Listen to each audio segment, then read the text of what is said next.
पहली बात तो मैं कहना चाहूंगा, वारिस पठान साहब कहते हैं एक्स्ट्रा जुडिशियल किलिंग के खिलाफ हैं। तो जो अभी सुरेंद्र जैन जी उल्लेख कर रहे थे कि उदयपुर में कन्हैयालाल साहू जी का सर तन से जुदा कर दिया गया था, वो एक्स्ट्रा जुडिशियल किलिंग नहीं थी।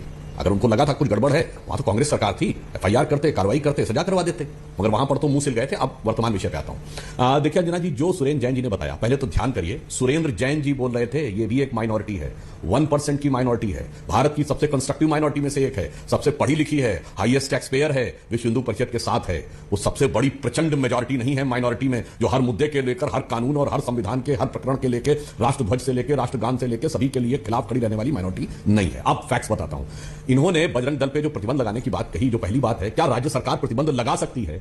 जो चीज आपके अधिकार में ही नहीं है उसका वादा करना ध्रुवीकरण का प्रयास यह होता है। और इसी के साथ यह भी साफ हो जाता है, जो प्रधानमंत्री ने कहा था, कांग्रेस की गारंटी कोई वारंटी नहीं है। गारंटी किस बात की? जो काम कर ही नहीं सकते वो सब अपने मैनिफेस्टो में कहे दे रहे हैं, वो दूध का दूध पानी का पानी।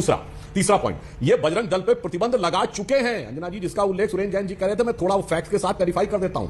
विवादित ढांचा गिरने के बाद 10 दिसंबर 1992 को आरएसएस और बजरंग दल दोनों के ऊपर कांग्रेस की सरकार ने प्रतिबंध लगाया। नियम यह कहता है कि प्रतिबंध लगाने के 90 दिन के अंदर ट्रिब्यूनल में सारी रिपोर्ट केंद्र सरकार को कोर्ट के सामने प्रस्तुत करनी पड़ती है, सबूतों के साथ उसको जायज ठहराते हुए। 4 जून 1993 को बाहरी ट्रिब्यूनल ने खारिज कर दिया और 18 जून 93 को जब डिटेल जजमेंट आया, उसमें पेज नंबर 71 पे बहुत क्लियर कट लिखा हुआ था, कोई एविडेंस, कोई फैक्ट सरकार नहीं प्रोवाइड कर सकी कि बजरंग दल या आरएसएस का किसी एंटी नेशनल एक्टिविटीज में या लॉ एंड ऑर्डर खराब करने की स्थिति में था। ये कांग्रेस की नरसिम्हा राव सरकार के समय का दौर था। अब एक लाइन और बोल दूं अंजना जी, मगर आप देखिए, संयोग देखिए कि आज बजरंग दल पे प्रतिबंध लगाने का दिन कौन सा चुना? मंगलवार। वाह अभय जी, आप तो कांग्रेस के उन चंद प्रवक्ताओं में से एक है जिन्हें थोड़ा साहित्य संस्कृति का अच्छा ज्ञान है।